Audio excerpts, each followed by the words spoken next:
Good morning, everybody. Welcome back. Firematic Adventures Unplugged. Good to see you all again. I know I haven't uploaded much in a while, and explain why. I've been busy getting stuff done, you know.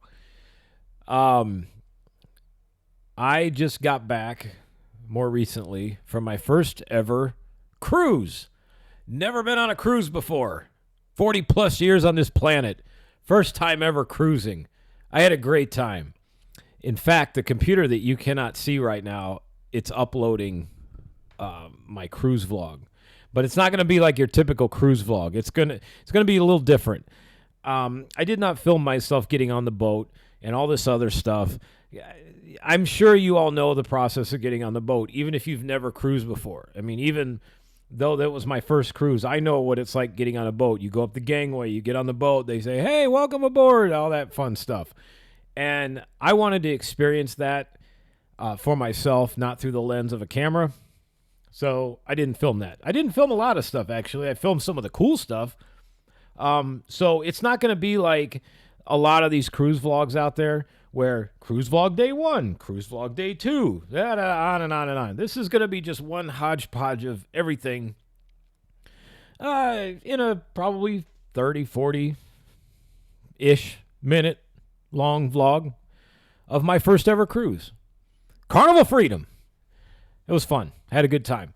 I'd like to try other boats now, too. Now I got a taste of this. I loved it. I had a great time. Also, no hat today. My skin has been kissed by the sun in the Bahamas. Got that nice little tan going on here, so I got to keep that thing going now, too. It was amazing. I had a good time. Bahamas was incredible.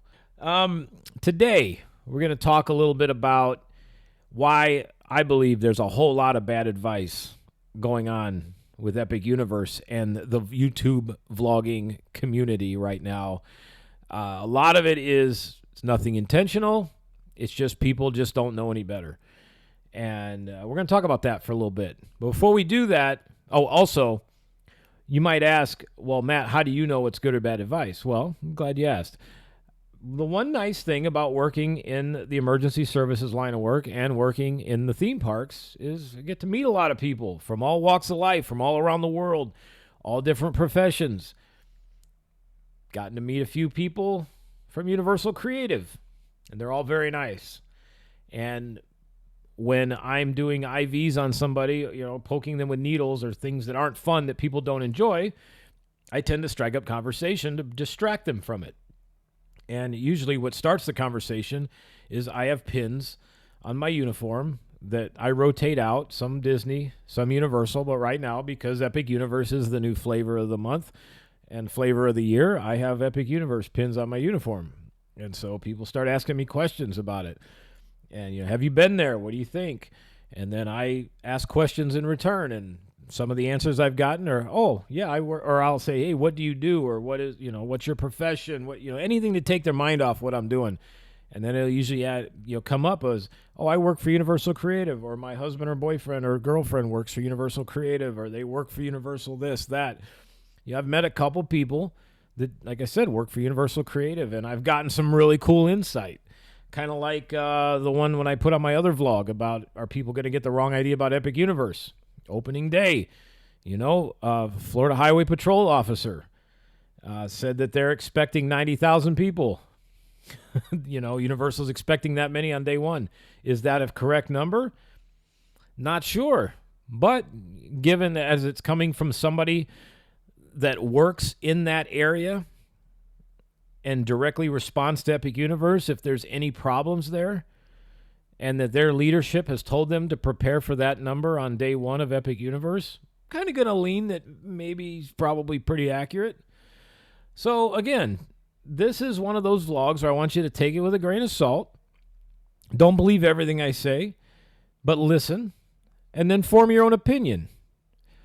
Basically, listen to what I have to say, do your research, and form your own opinion. I'm not saying this is gospel, but it's just, these are things I've heard. And, when somebody tells me they work for Universal Creative, I'm going to kind of believe them. And sometimes, when you put a patient's information in the medical chart, A lot of times when you put certain demographics in, their employer shows up, and sometimes, look, yeah, they do work for them. And so I tend to believe what they tell me. Maybe they're BSing me, maybe they're not, but until otherwise proven, I'm going to go with what they say. And so, whereas a lot of these vloggers out there, nothing against them, but they're just forming opinions based on what they've seen in their own personal experiences, whereas I'm dispensing information based on what I've heard from people that actually work there, and not just as an employee in the park, but somebody that actually works in the design of the new theme park. Probably pretty good information. And again, I just let them tell me whatever they want. I said, I always say, I know you all probably can't say certain things, but whatever you can tell me, I'm all ears because I love hearing about this stuff. And so that's when we have conversation. And from what I've heard about how the opening day, May 22nd and beyond, is going to be, I'm here to try to set the record straight from a lot of this other advice that's out there, that not to take all of this to heart and to go easy about this so you don't set yourselves up for gigantic ass disappointment. Because I've watched them. I study this stuff. It's like studying NFL game films and that. I've been watching some of these vlogs of these YouTubers with 5, 10, 15, 50, 70, 100,000 plus subscribers. And they have a big reach when they have that many subscribers.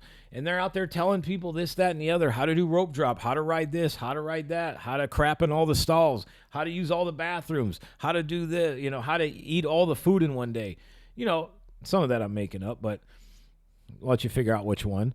But anyway, they're basically basing everything off of their own expectation or their own opinions on what they've seen so far.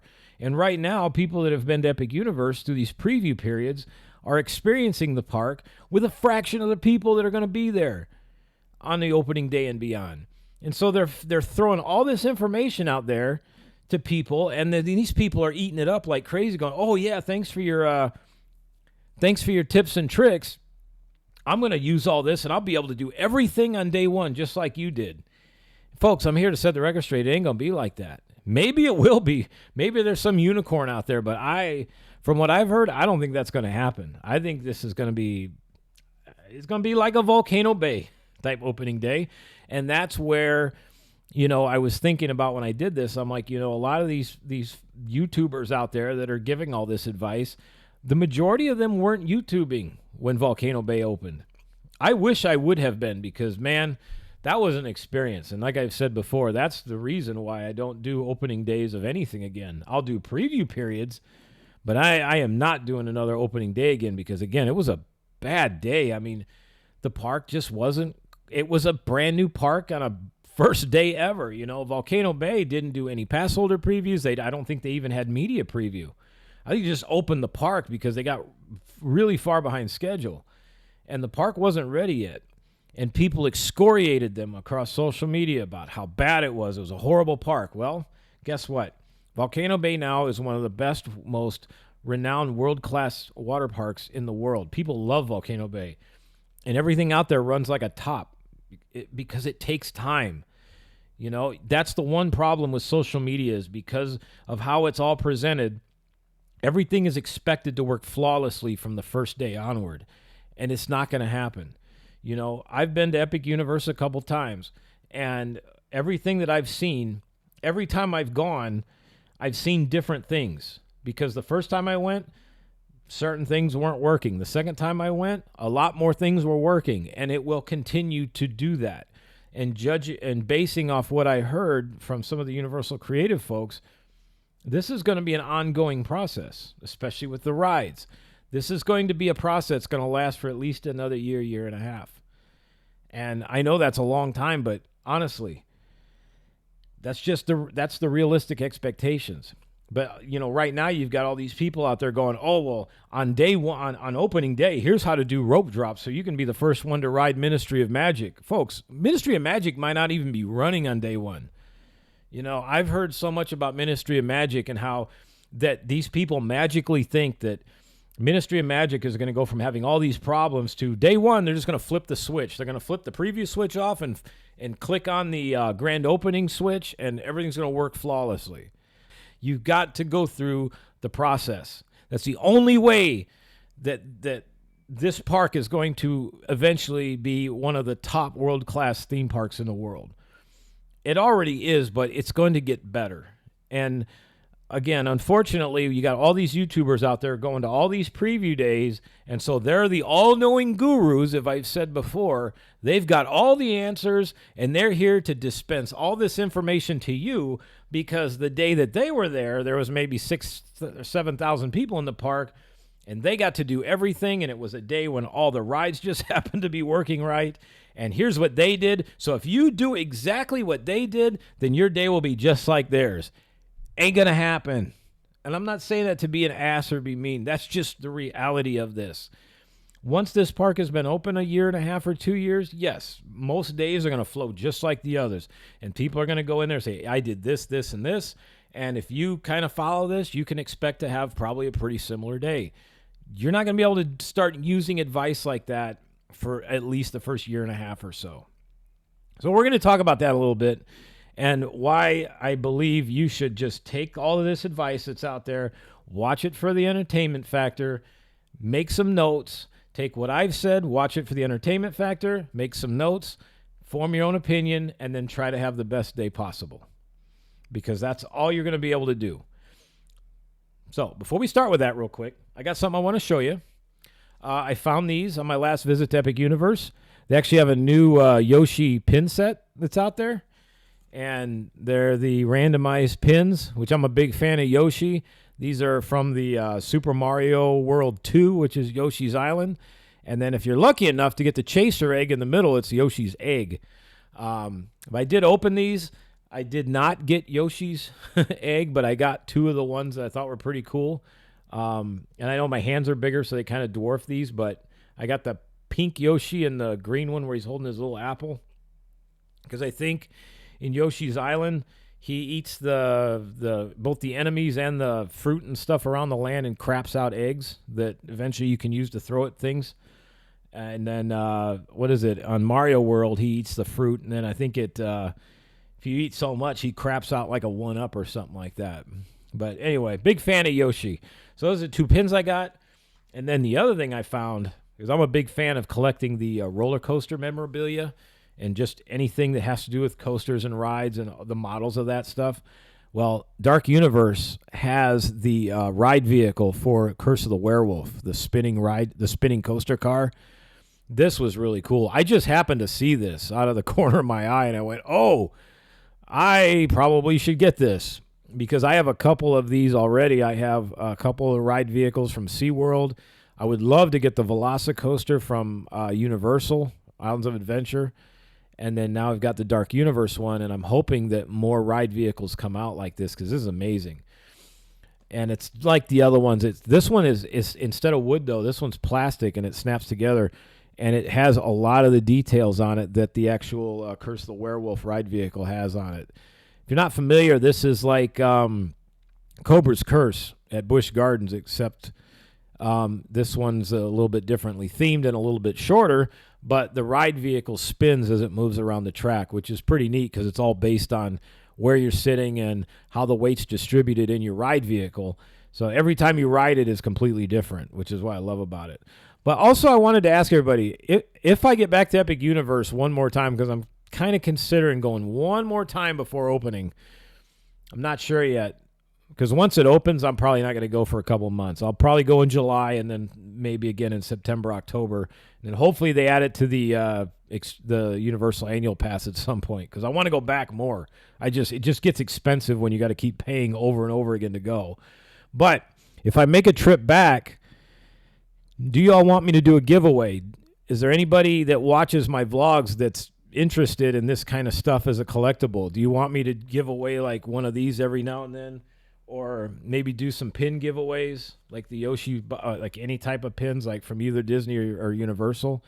Let me know, because I want to get more engagement with my audience, and also kind of give some thank you back for all the support you've given me as we help grow. Also, too, I have other options as well. SeaWorld also has the Nana coasters, and they have the the coaster vehicles. So like, this is Manta. I have not put this one together yet, but I hope to at some point. But if y'all like this kind of stuff, let me know, because I'd love to do a giveaway maybe once or twice a month with some of this stuff, and just, again, kind of return the thank you. All right, let's talk about Epic Universe for a little bit. Epic Universe, day number 1. What's it going to be like? I'm telling you, folks, it's going to be very busy. I will not be there. I will either A, be at work because they're thinking about adding coverage, because where I work at, we're in the vicinity of Epic Universe. In case there's a lot of emergencies that day, hopefully not, but in case there would be, we're right there. Or I'm going to be at home watching this on live stream. One of the two. This is for everybody that's going to be out there on day 1 and the first at least 6 months to a year or so. This is what you can expect. And again, this is what I've heard from a lot of not a lot, I haven't talked to that many people, but a couple of the people that I've talked to from Universal Creative. First off, all of the advice about how to rope drop out there and how to get on all the rides first thing in the morning, folks, I'm telling you, throw that in the trash. People are already lining up right now during preview periods, and the line's going back to the parking lot before the park even opens. And this is even early entry hotel guests. Folks, I'm telling you, you're going to waste so much time doing that early entry rope drop. It's not going to do a damn thing. The hotel guests, when you go in there, right now you can only access, I think, 1 or 2 lands. So like in the first 10 or 15 minutes, the Mario Kart ride gets up to like 2 hours. It's just, to me, it's not worth it to get you and your family up. Whether it's just you or you have a family or friends with you, it's not worth it to wake everybody up at 5:30 in the morning and then get out there so you can be the first in line, and then, oh, well, so is everybody else. Because I'm telling you, that first day, especially that May 22nd, I have heard, again, this is from Florida Highway Patrol, that Universal is going to start allowing people into the parking lot at 3:30 in the morning. Again, that may change, but that's what I've heard. If that's the case, every Tom, Dick, and Harry is going to be doing that. And I'm telling you, the line to get in there is going to stretch all the way back to damn Kirkman Road. Not line of cars, line of people. And if you don't know where Kirkman Road is, it's a good ways away, from Epic Universe. It's by about a mile or 2. I'm just saying that people are going to line up like crazy for this because everybody's going to have the same idea. They're going to be armed with all this. Oh, I got all this information from all these vloggers. They told me to get their rope drop and I'll be able to ride everything. And then they're going to be like, what the hell is this? It's going to happen. So first off, my first bit of advice to you all is throw all that stuff in the trash. You're not going to ride everything on day 1. Even if you get express, you may not get to ride everything because here's the problem, all right? The rides are not running at full capacity. And that was one of the things that I had talked about when I was speaking to one of the individuals from Universal Creative, because they were talking about the park. And I said, if I can speak candidly for a minute, I said, I've noticed that while the rides are amazing, I said, I've noticed that hardly any of them are running at full capacity. And this person says, you're absolutely right. He said, very few of them are. The one that they mentioned was like Monsters Unchained. That one's running close to capacity. But a lot of the other rides are not even anywhere close because they're still trying to fine-tune all these rides. The other issue is the way these rides are designed, they're lower capacity rides. Mario Kart, for example, they only seat 4 guests per cart. So Mario Kart loads on 2 sides. So basically, every time they cycle new cars through, that's 32 people. That's not a terribly high attraction, and they're still learning. So the carts, they're not running it as efficiently as it can be because they're still working on this stuff. Apparently, the Wizarding World, the Ministry of Magic, the Battle at the Ministry. Oh my gosh. Apparently right now, that ride is supposed to be able to handle, I think it's somewhere around 16 plus vehicles on the ride track at the same time. And right now they're lucky if they can get 5. One of the days when I was there, I was lucky enough to ride the Battle at the Ministry. And that was with low capacity. and it still took a long while with the Golden Express Pass that I had gotten from the Donkey Kong roller coaster that broke down right before I was ready to get on. And I waited in line for an hour, and the ride never came back on, so they gave us all that waited a Golden Express Pass to use whatever attraction you wanted. So I'm like, well, I'll go use this at the Battle of the Ministry if it ever comes online.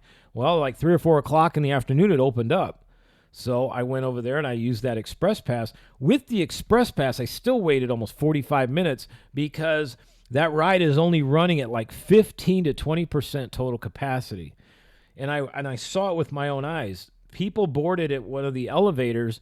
First off, they can't fill them all yet because they're still trying to work out the weight capacity of these things and the sensors. So they're only filling certain seats.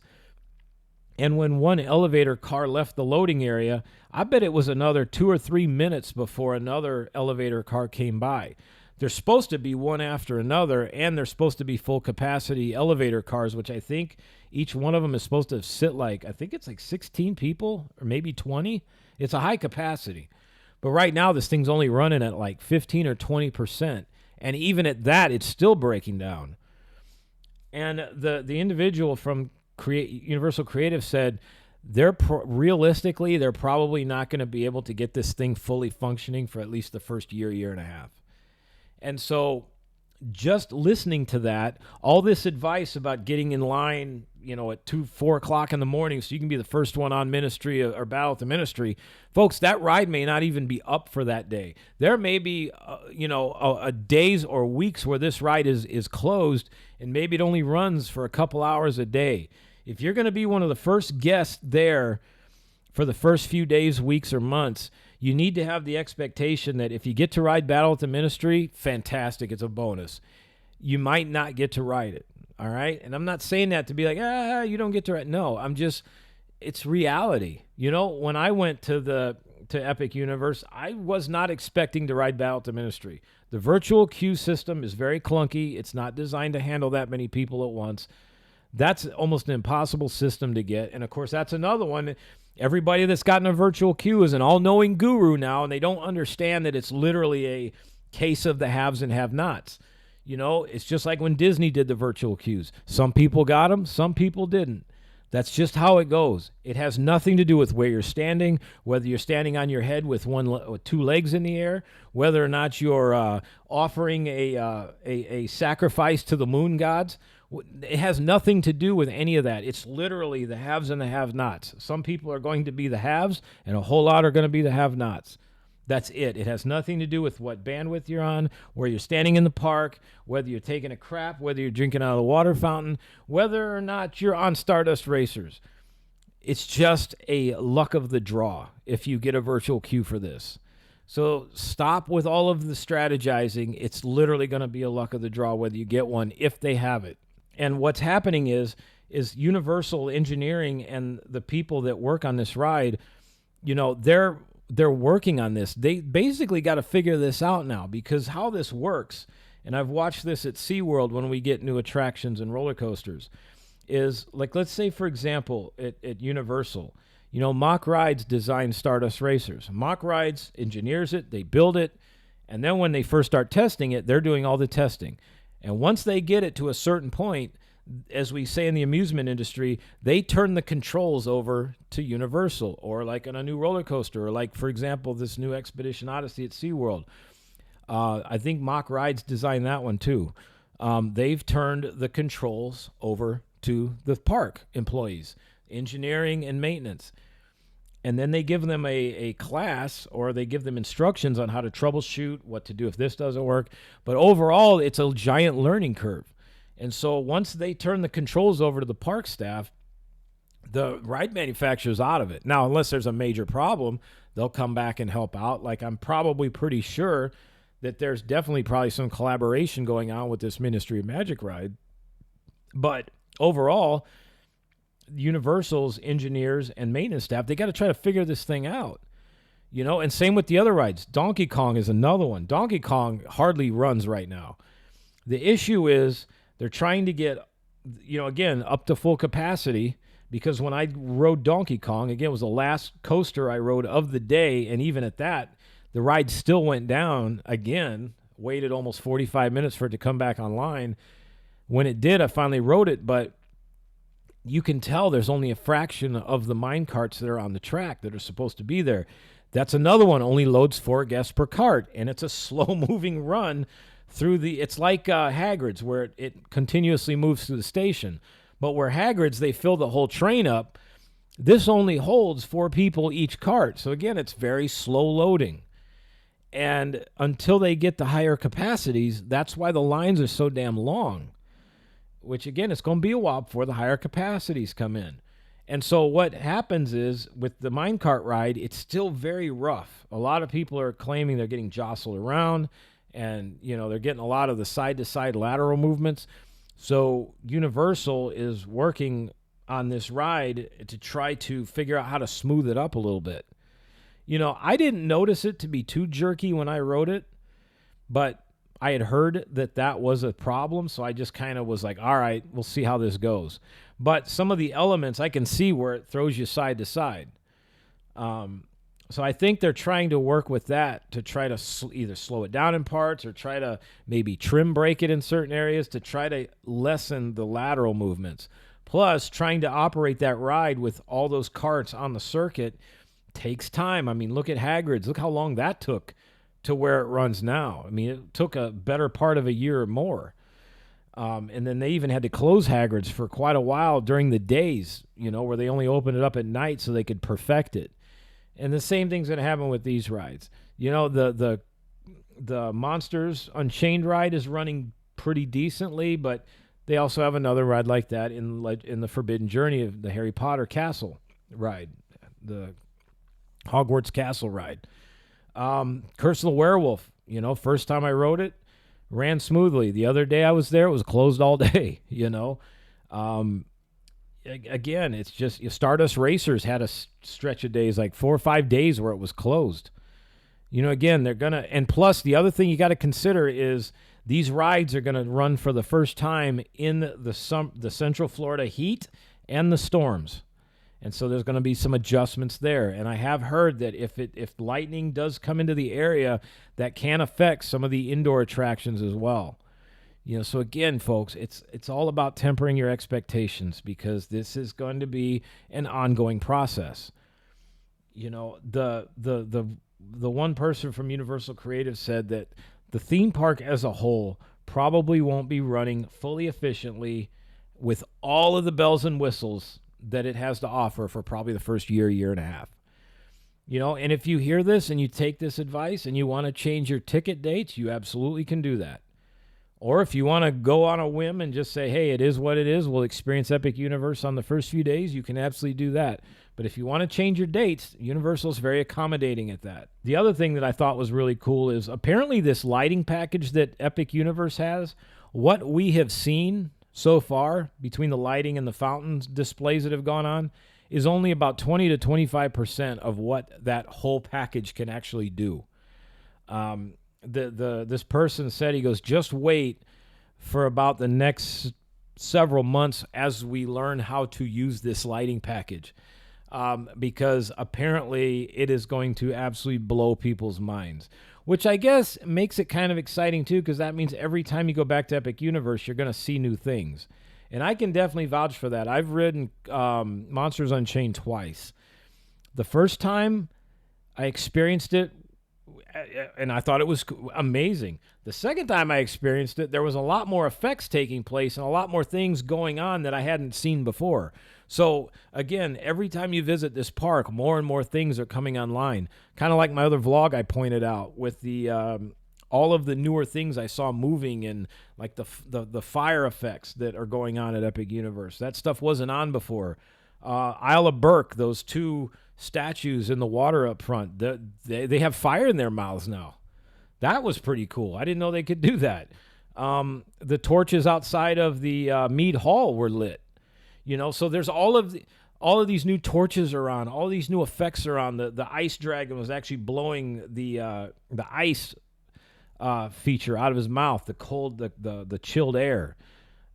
Just so many things are constantly changing. And yes, folks, I know it seems, I can understand why people do criticize Universal a little bit because They know that the park's not officially going to be like really, really done yet until like a year and a half. Then it becomes, well, why are they charging full price for tickets? I get that. I completely understand where people would be frustrated with that. Even the preview tickets, the pass holder preview tickets range somewhere between 123 all the way to, I think it was like 146, 147. That's a lot of money when the rides may or may not be functioning. But I bought that ticket knowing that that was a possibility. Looking back, it probably may have been better optics if Universal would have limited the sale of a lot of these tickets and sold them at half price. But it is how it is now. Everybody's bought tickets. People have done what they're going to do, and it's old news now. Everything's done. But I will say, though, May the 7th was a really bad day out there, apparently. Like, only a couple rides worked all day. And Universal didn't have to do this, but they put out a message saying, if you'll call this number or contact us online or whatever, they actually refunded everybody's day that wanted a refund, or they credited them with another ticket to be used whenever they wanted. So that was very nice. That was really nice. I could kind of see this happening on day one and beyond as well, because that's what happened with Volcano Bay. People were having less than desirable experiences, and Universal was gracious enough to credit them another day. But again, folks, you gotta have the right expectations on this. If you think that you're gonna watch some these YouTubers and think you're gonna go loaded for bear with information on how to tackle Epic Universe on opening day or the days beyond, I'm telling you, man, you're gonna set yourself up for a lot of disappointment. Because even like certain things, like down to the virtual orders, the mobile order stuff, I am not a fan of mobile order. There's just too many rooms for error. Let me go up to a cash register, talk to a team member, and let me order some food. That's it. It's so simple. But they're getting away from that now because they don't want to pay people to be at cash register. On and on it goes. I hate mobile order, but it is what it is. I've eaten at Pizza Moon twice. Pizza Moon's probably, without a doubt, some of the best theme park pizza out there. People are very correct in saying that. That's one thing I will side with everybody on. But their virtual order thing has some serious glitches. And so far I've experienced it twice now. And that's with maybe 25 people in the restaurant. So imagine on day one when there's going to be tens of thousands of people in that park. And, of course, everybody knows Pizza Moon now, so everybody's going to want to experience that. What's that going to be like? What's it going to be like at the Oak and Star Tavern? Where I guess that's mobile order as well there, too. If I'm wrong, please correct me, but I have heard that's mobile order. A lot of these places are mobile order, with the exception of the fancy sit-down restaurants like Atlantic, which apparently is very nice also. Apparently it's themed to like eating in a giant aquarium, which I think is a cool theme. But again, everybody's out there right now showing people how to eat all the food and dine at all the locations when there's only been like 5, 6, or 7,000 people in the park, not 30, 40, 50, or even 90,000 people. So again, you got to go easy on this advice. My suggestion would be make a list of everything you want to do and then take that list and cut it in half and make it a half of, I really want to do this. And then that's the first of importance. And then this list here is the second of importance. And if we get both lists done, then we'll make another list and we'll cut that one in half and we'll do the most important and the second most important and do it that way. But I'm telling you, don't set yourself up for a day of disappointment by going, oh, I watched all these YouTubes. I know exactly what to do. And then like Mike Tyson says, everybody's got a plan till they get punched in the face. And I can just see it right now, the amount of belly aching that's going to be going on in that day one, because everybody's going to be like, oh, I watched so-and-so, and I watched All Ears, and I watched this, and I saw Tim Tracker's video, and they all said to do this, and shit, that didn't work. That may work in time, but I'm telling you, folks, and I'm not saying it to be negative, it's just taking everything that I've learned and listened from people that work there, and they're like, you can't just go full out like this. It's going to be a way different experience come day one. And a lot of it's going to be because of the ride capacities. And again, one thing that people fail to realize is that this park is opening right at the beginning of Central Florida summertime. And it rains and storms every day in summer, and it's hot as all get out. And yes, I know there's not a lot of trees there. Well, there are a lot of trees, but there's not a lot of shade, which again is why you got to tailor make your day around the heat and storms of the afternoon. Don't go to Epic Universe thinking you're going to go full tilt all day, every day. You're going to just wear yourself out. You know, if you got to be there for early morning rope drop and you want to do that to yourself, by all means, have at it. But then at 11:30 or 12 o'clock, go back to your resort, especially if you're staying on Universal property. Just get on a bus or drive, whatever you're doing. Go back to your resort, relax, get something to eat, get out of the crowds, enjoy the pool. If it downpours for a little bit and storms, take a little nap, listen to the thunder and the rain. And then when it clears up, go back to Epic Universe, because they are going to keep the park open until at least 10 right now. Hopefully it'll be later as we move forward, but at least it's going to be 10 o'clock. So even if you go back at 6:30 or 7, you're still going to get 3 hours in the park. And also, you're going to go back when everybody else is exhausted from being there all day. So as they leave, things will tend to clear up more in the evenings for you to ride. And, you know, I think it's probably going to be very crowded in the central parts during the evening and probably some of the lands, because everybody wants to see Epic Universe at night, because that's when it really shines, as I've said. But I think your opportunity to ride rides is going to be better in the evening if they're open. If they're open. Not the park, I mean the rides. And one other thing that I've seen that not many people have commented on yet, but I observed it when I was there, is while everything is covered up, but it wasn't there the first time I went, but it was there not too long ago. There's these giant what looks to be like screens and speaker systems set up outside of each land. And what that looks like is a virtual queue system. And why I tend to lean more towards that 90,000 figure is because if they weren't expecting a large crowd, then why in the world would you need a potential virtual queue system for each land? You know, each one of these lands only holds a certain capacity. And once it hits that capacity, they're going to have to stop it, and then they're going to have to basically form a virtual queue. And again, this is why I think the rope drop strategy is useless, because especially if you're not staying in the, whether you're staying at Universal or not, everybody's going to have the same idea. And I think only 2 lands are open during the first hour when they do the early access. And I've watched it. The Mario Kart ride goes to 2 hours in a matter of minutes. So everybody's got the same idea. You know, so I'm telling you, if you got to do the early morning rope drop, by all means. But the way I would rather do it is go there in the later afternoon and enjoy it then into the evening when it's also a lot cooler. And again, we're going to learn, too, how these rides function in the heat and the thunderstorms. Obviously, the stuff outside won't be able to run in the thunderstorms. That's been proven already. And some of the indoor rides apparently can't run when there's lightning out right now because of the electronics and the computer systems. I'm not sure if that affects it somehow, but they've been shutting some of these indoor rides down when it's thunderstorms. So you're going to have to kind of play around with that, meaning if it looks like it's going to storm, go back to your hotel and ride it out and then go back, because there ain't going to be much to do. You know, there's a couple shows, but, you know, again, those are going to fill up, assuming they're working, because they're still working out the bugs and that stuff too. So you just have to go with a nice, easy pace. As they say, easy to get along with type pace, and you're going to be just fine. But don't go doing all of this, you know, all these tips and tricks like this, at least for the first year and a half. Because, folks, it's just going to be that kind of a park. It's going to have some growing pains. And the biggest thing I can see is going to be the wait times when the rides are working, because they are not running at their normal capacities. And if you'll know what I'm talking about when you go and you see these ride queues, that's some of the biggest ride queues I've ever seen in my life. It makes Hagrid's look small with some of the way some of these queues are structured. I'm just, my God, it's a big ride queue. Like I said, the Ministry of Magic can hold apparently up to 7 hours of people.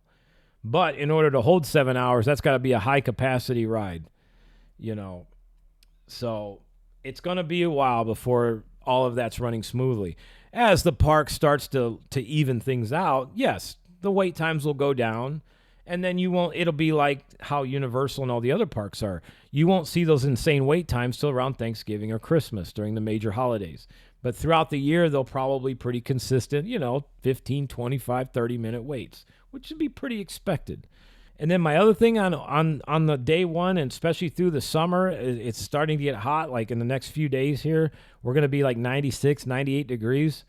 Folks, again, take breaks. You want to drink. I'm going to do another vlog on this to separate it, but take a lot of breaks. Yes, there is no shade out there right now, or very little, but that's just because it's brand new. There's nothing they can do about that. In about 3 to 5 years, it's going to be amazing once all those trees grow, but it's going to take some time. Best place you can go is where that giant fountain is and sit in whatever direction the wind is blowing. And when those fountains go way up, catch all that mist that drifts out of that fountain. It's fantastic. And then take breaks. Make sure you're drinking your body weight in fluid ounces of water. 150 pounds, 150 ounces. 200 pounds, 200 ounces. Make sure you're bringing some pickles with you. Eat some pickles. If you like sauerkraut, eat some sauerkraut in the morning. Get a good breakfast, steak and eggs type breakfast. Don't eat the sugar. Stay away from the added sugar. Stay away from all the nonsense. If you want to have that stuff, have it at night at the end of your day. Don't start your day off like that. You're going to just asking for trouble, especially in heat like that. So make sure you're drinking tons and tons of water. You want to be, you don't want to be peeing dark yellow. You want it to be kind of like a very lightish yellow. Perfect. And then just have some fun. Have a great time, honestly. Temper your expectations a bit. And I know it's hard to say that when people are spending, 160, 180 per ticket, but it's just how it's going to be for a little while. There's nothing any of us can do about it. It's a brand new theme park. Every theme park has gone through this. Epic Universe is no different. The only difference is the last time a new theme park opened up, social media wasn't a thing. So you didn't hear about when Universal opened up. What was it, 1989, when somebody fell into the lagoon where the Jaws ride was. Very few people ever heard about that. People didn't hear about the cluster F that was at Islands of Adventure when nothing was working right.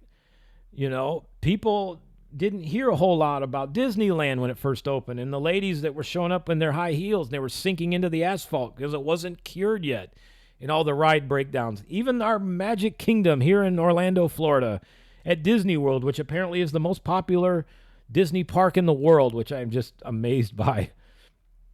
Even that one had a rough opening day.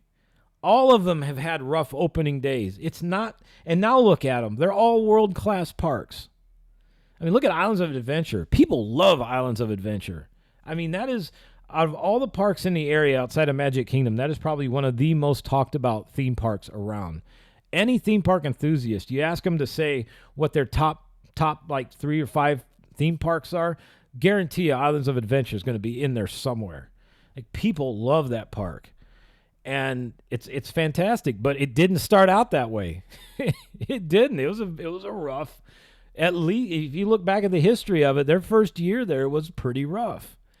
And I know people bitch about the attractions at Epic Universe. There's not enough attractions. Folks, it's brand new. And even still, I want to make this clear, it still has more attractions than Disney's Animal Kingdom does, and Animal Kingdom's been around since 1998. And even when Animal Kingdom opens up their new, well, it's not an expansion area, they just rethemed it. When they open up their new Tropical Americas, they're still not going to have the same amount of attractions as Epic Universe has. And Epic Universe has more attractions than Epcot, and it's got more attractions than Hollywood Studios. So, you got to look at the bigger picture. And there will be more attractions. They're going to start expanding Epic Universe pretty soon from what it sounds like. Once they get everything done and get everything figured out, they're going to start the expansion. And having been there, you can see where the expansion pads are. They're everywhere. That park over the next 5 or 10 years is going to be, it's already amazing. It is going to be unfreaking believable. The Universal Orlando Resort already now has more than, what is it like? I think they have like 60 plus attractions now with Epic Universe, like when you put everything together, which Disney World among 4 parks has like 54, 55. So among 3 parks, Universal has more attractions than all of Disney World.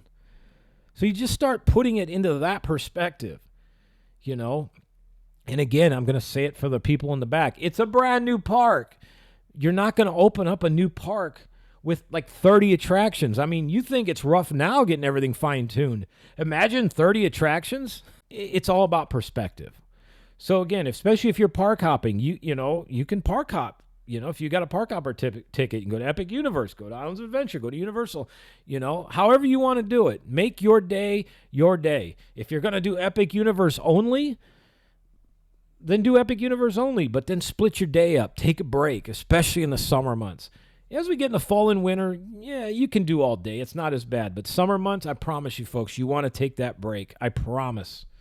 So I hope this helped everybody out. I really do. I know I went a little longer than I thought, but I'm passionate about this stuff, and I want to get good information out there to people. And again, take what I said, do your research, watch everybody else's vlog, do some research there, combine everything, and make your own opinion. See what you come up with. But regardless, have a great time. If you're going on opening day or the first month or year, go there and just enjoy being there. It's very rare that you get to experience a brand new theme park like this. Like I said, here in Orlando, it's been, the last time this happened was 1999. I mean, you could technically call Volcano Bay in 2017, but it was a water park. I know Universal tries to call it a water theme park. It's still a water park. This is the first actual theme park that's opened up that's on this scale since 1999. So yes, there's going to be a lot of excitement. And go and enjoy it. But just temper your expectations. Everybody on YouTube and that and all that, just watch it for entertainment purposes. And then when you get there, just kind of go, oh, yeah, can you imagine if we would have tried that? Like I said, in a year's time or so, then people will be able to get some of the better tips out there. But like I said, you don't want to be running to these rides because you might be spending all that effort in the morning to get to a ride that might not even be open. Hell, it might be closed for almost the whole day. So you just show up and then see what's open and start from there. Best advice ever. All right, everybody. I'll see you soon. I'm off to make some more projects. Got a lot of vlogs to film today. Just got to take advantage. I got one of my few days off this week. So this has been the truth. It's been actual. I hope for everybody watching that you found this mighty satisfactual. See ya.